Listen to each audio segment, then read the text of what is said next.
Perfect. Thank you, Lennox. Thank you for the invitation. I'm happy to be here. After hearing Lennox's presentation, I see there's no excuse to use this program and start doing business in overseas, and especially in Mexico. And Mexico is our natural trading partner, and you will see it later on in my presentation. So, what about we start? Here, Mexico is an emerging market, as you know, and is the 15th largest economy in the world, the second in Latin America. If you see the numbers here, since we entered the the uh, the NAFTA back in 1994, we have grown considerably, and of course, thanks to that, the middle class in Mexico has also grown a lot. That uh, makes Mexico more uh, open to the world, needing more products and services. And you will see later on in the different slides how we have been growing. And basically, you see here uh, on the GDP per capita, back in the 70s, it was almost $5,000. Now, last year, we have a capital, I do capital almost 20,000. That makes a lot of sense for companies, and especially for companies in New York interested in exporting into Mexico. So inflation is very low. We have 11 free trade agreements. Of course, the new USMCA, which started in July 1st, and I will talk about it. That makes Mexico an open market. Of course, you will see a lot of competition from different parts of the world, and you will also see competition from the U.S. So if you're not considering Mexico as a market, you should do it now because your competition is already here. So population, I don't want to spend too much time here. It's around 132 million inhabitants in the country, the 10th most popular country worldwide. The good um, um, news here is that we're a young country. If you see the average age is 20 years old, so we're a very young country. And just to give you a quick view about Mexico, Mexico has changed a lot. We're not now fully dependent on oil, what we used to be in the 60s and 70s, or probably mid 80s. Now we have changed a lot. We see more into the high-tech advanced manufacturing, like aerospace, vehicles, electronic appliances, agribusiness. So now Mexico offers a modern and world-class infrastructure. And just to give you an idea, now with the USMCA, if you're in the automotive sector, it's an opportunity now because most of the companies in Mexico will start um, restructuring every single thing about the supply chain. Why? Because they have to comply with the regional value content. So that's an opportunity here. And with the USMCA, the rules of origins changed too. So I will tell you more about it later on. Just to give you some insights about the maps of the aerospace industry. Aerospace industry, I would say, is the second largest, the second biggest sector in the country, and more than 500 companies, doing a lot of things. And you will see it here. I don't want to spend much time, but I strongly suggest you to consider this sector if you're in it. Tier ones, tier twos, a component, services for this industry. It's needed because more and more companies are establishing in Mexico. More Mexican companies are now changing their platforms from metal machining or metal stamping to provide services and products to aerospace industry. There was a typo here. It's an automotive. So you see the map there. You will see the big big companies, big OEMs, and of course, all the supply chain that's needed to fulfill those plans. So again, if you're in that part, you should consider Mexico. But now I'm going to talk about a little bit about the U.S. trade relationship.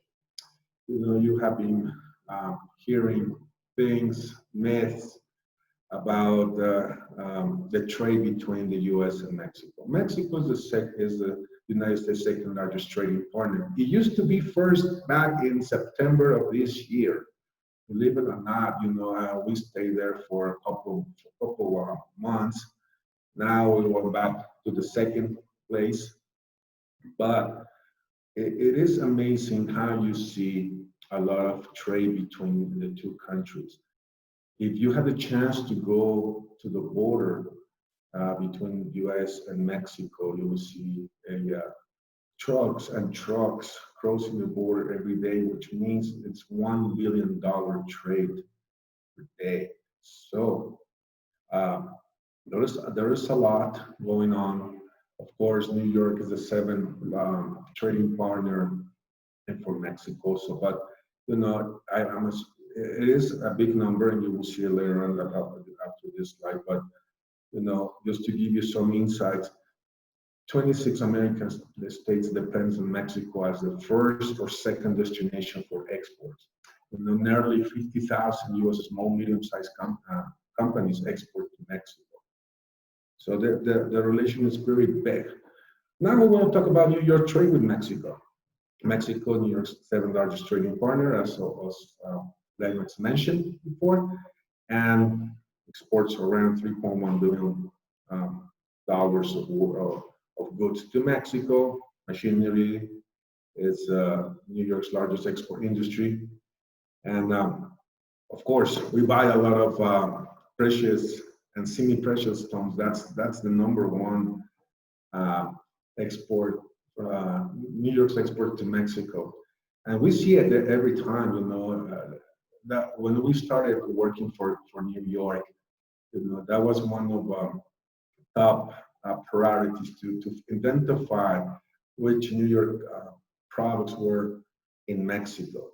And that was one, if you had a chance to go to Mexico City, there's one place that you can find all those precious or yearly places. And most of those products were made, or the raw materials were coming from New York. So that was a good thing to see. Now we see a lot of things from New York. We see machinery, we see services, we see plastics, tools and dyes, and it has been an excitement to work with those companies and now helping them to be successful in the Mexican market. Going back to the presentation is the jobs that relies on the trade with Mexico, more than 322,000 jobs. So, and I'm sure that now with this, what I'm trying to say here is we're here in Mexico to help you, to achieve that, to make your companies be successful in Mexico. It is a good market. It's natural. It's easy to enter the Mexican market.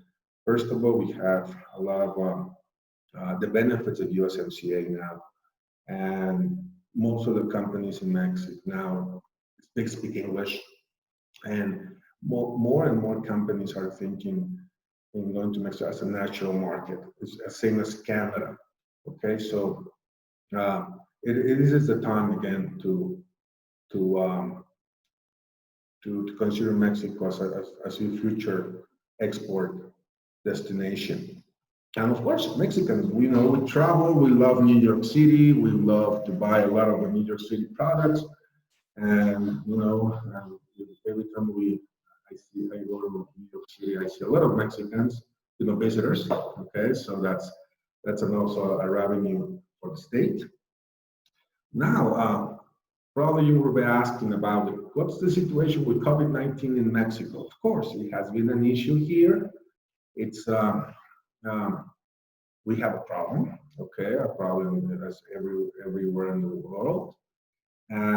Now the economy is now moving. We were down for 3 or 4 months. We started from March 19 until a couple of weeks ago. So now we're outside. There's some protocols, very strict protocols for companies that are now opening. The Mexican government decided just to, excuse me, to open new companies, to change the justification for essential companies. So more and more companies are coming back.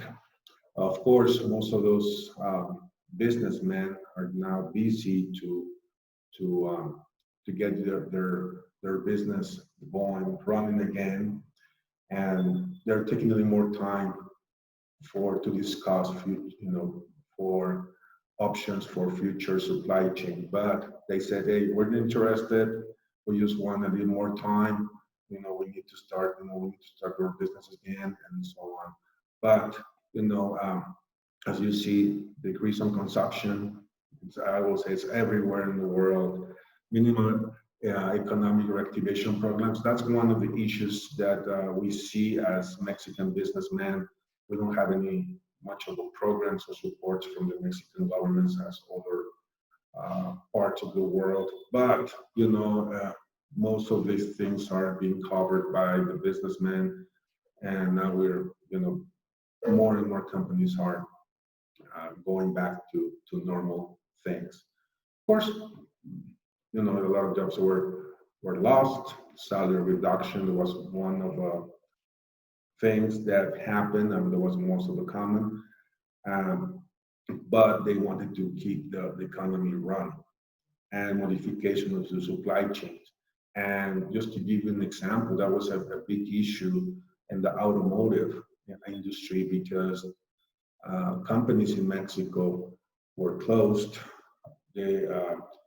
And some of the companies were not considered as essential, so they were not able to provide components to that particular sector. And companies in the U.S. were also stopping because there were no supply chain from Mexico. Now it's changing.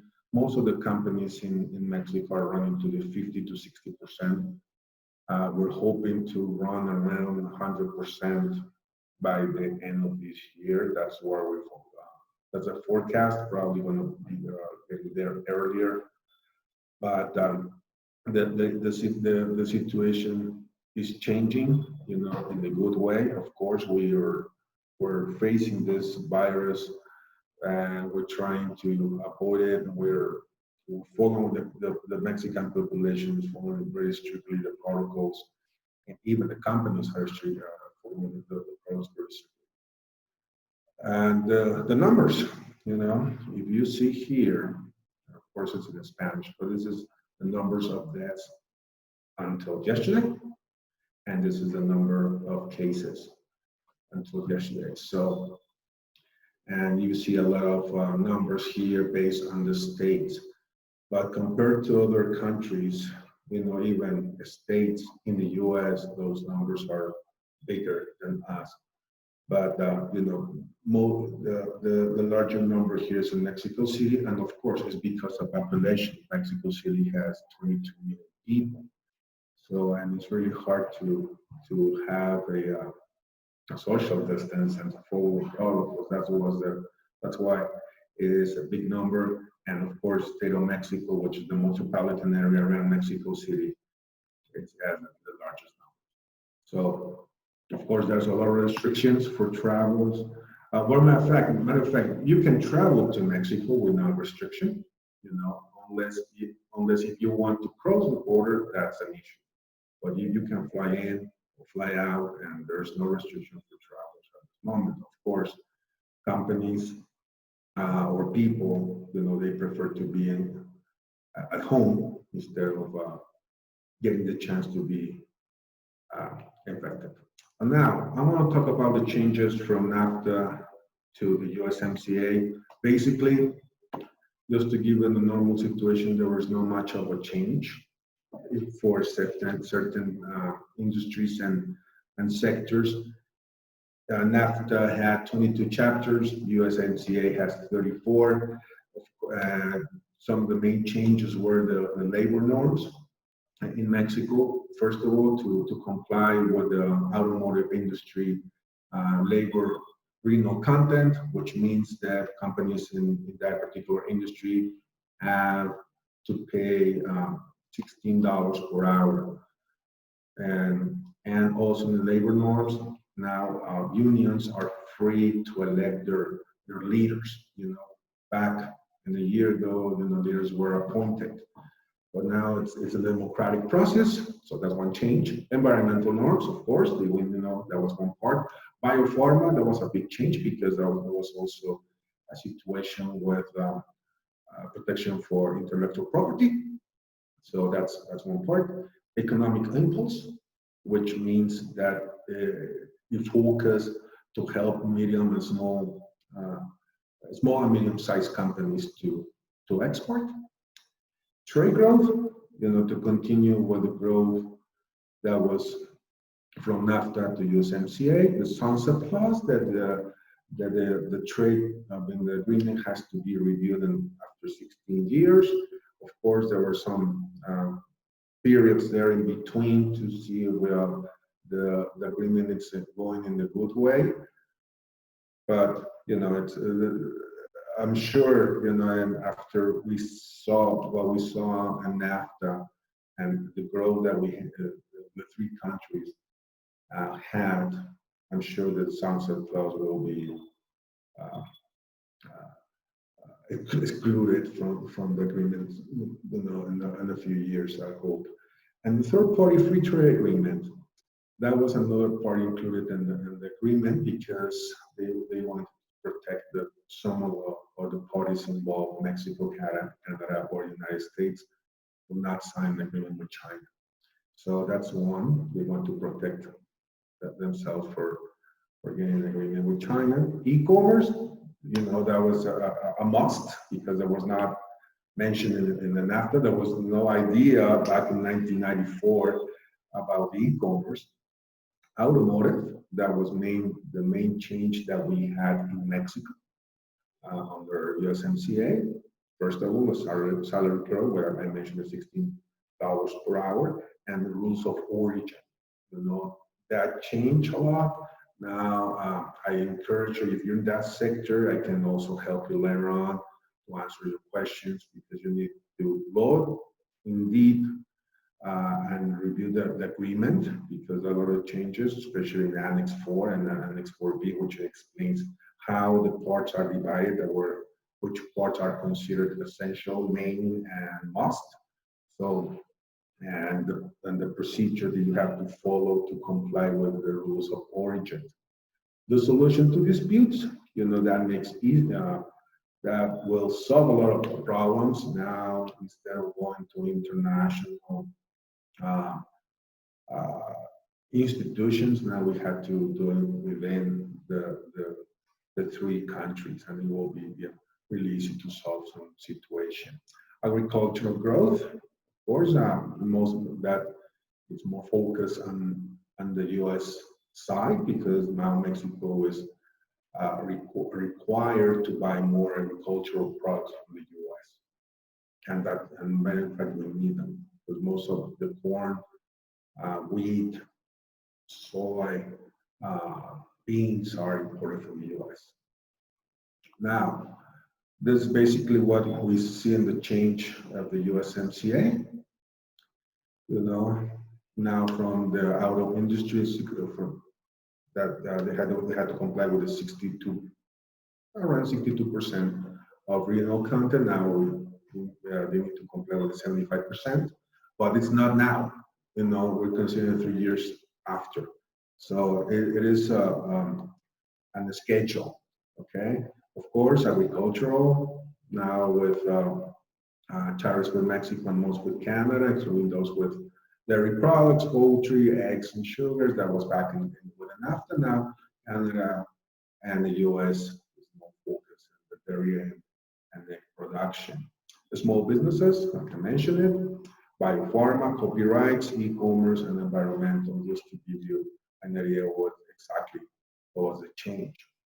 Now, the one thing you need to consider within the USMCA is that not by virtue North American product produced merchandise not automatically qualifies ordinary for USMCA purposes. Why I say that?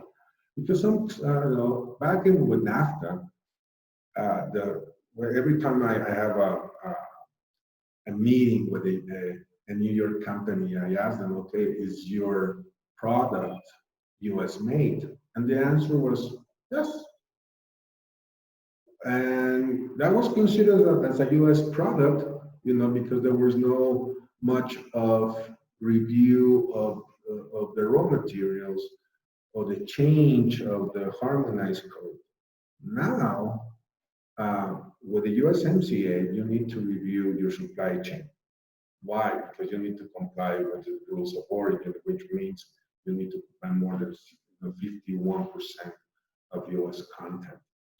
Okay, if you want to produce something in New York and export it to Mexico and get the benefit of USMCA, you need to review your supply chain. There's now a free format for certificate of origin. So there's no specific format what we used to have in NAFTA. Now it's a free, but you need to comply that. We have a waiver period now to comply with certain products when certain, it's a period, it's a learning period for talking about 6 months or more. So companies can get used to this change, those changes.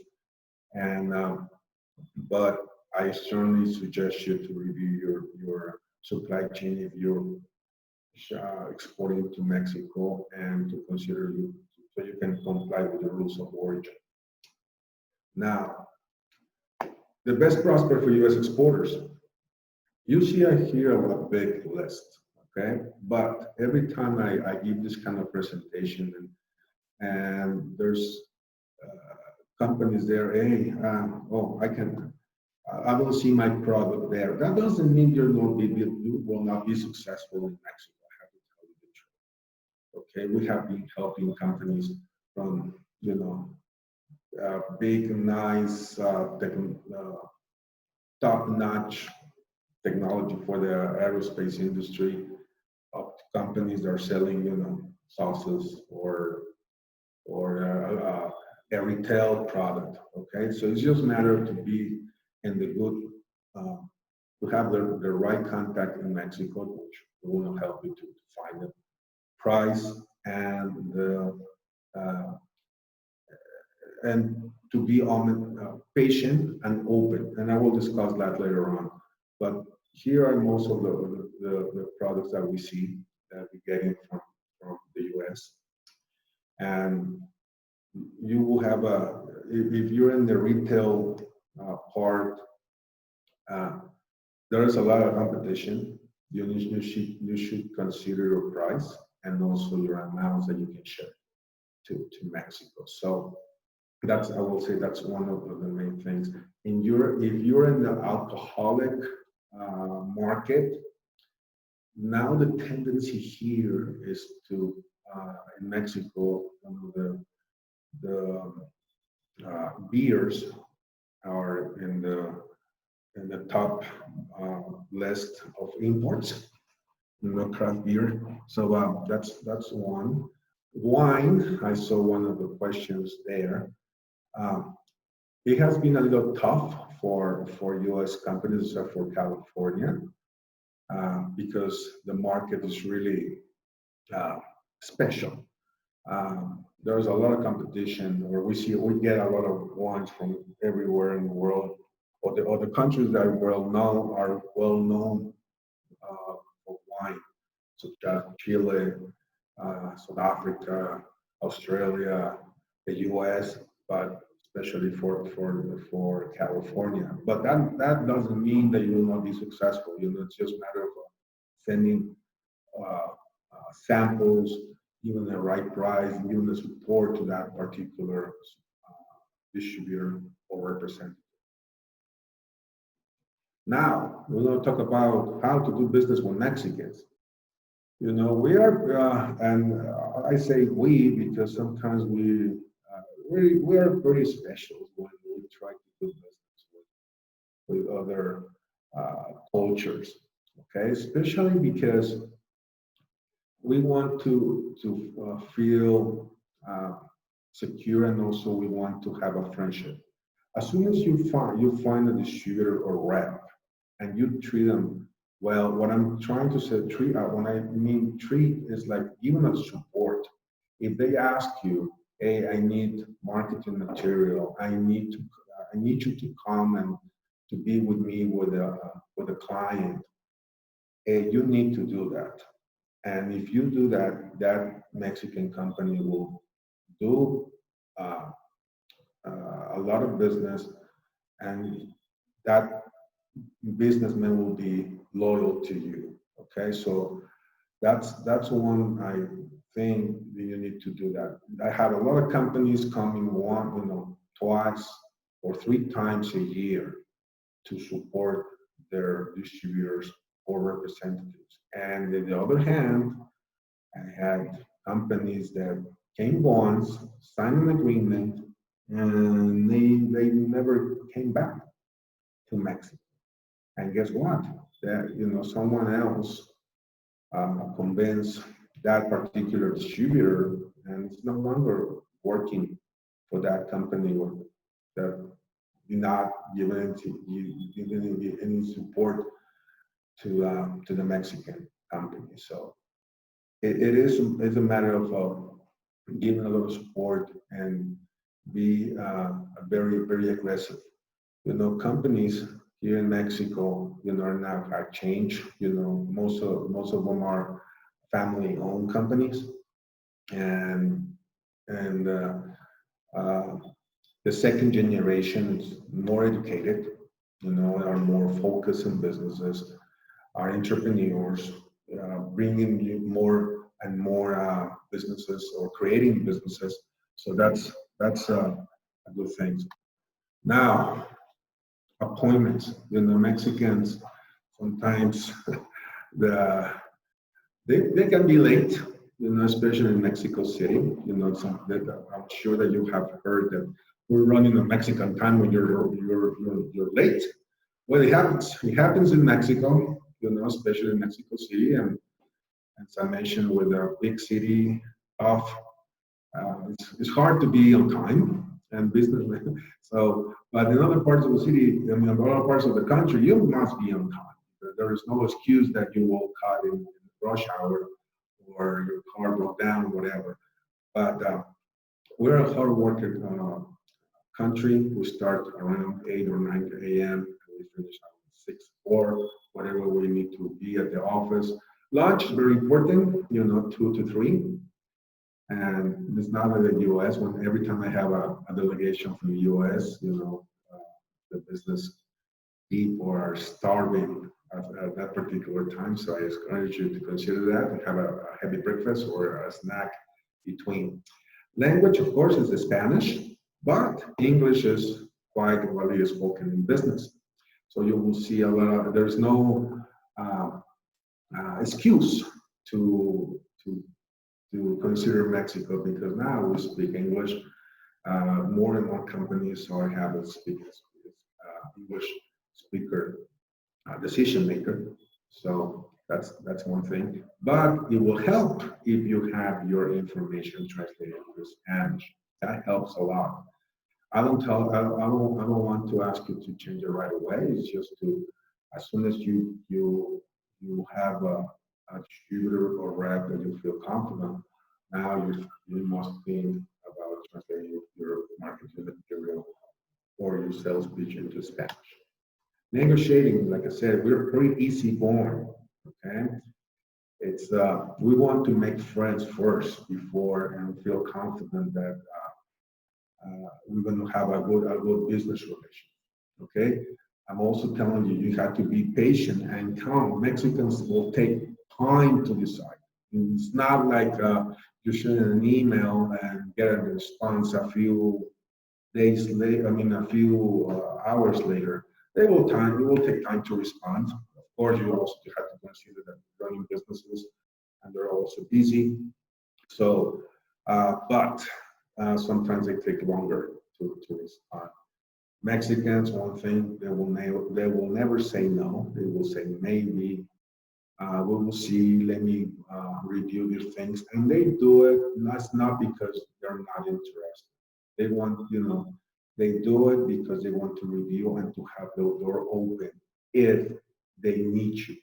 Okay, so if you don't hear from the Mexican company, then somebody will receive an email asking you for a PO or asking you to continue with the conversation because they found some business opportunities. So I strongly to consider that. Of course, physical proximity, it's a must, but not at this moment. That's why we're here, this beauty of virtual webinar. But, that's what we use in Mexico. We are very close and probably every Latin culture is like that. Now, the market entry strategy, it is a must to have a partner in Mexico, okay? Unless if you want to go direct to a certain sector, that's one part. You need to have a local presence, like a distributor, representative, uh, a joint venture will also be nice to have. So, and we can help you with that. Now, the service that my office gives, we can help you with expert counseling, market research, market entry strategy, to identify qualified representatives and distributors.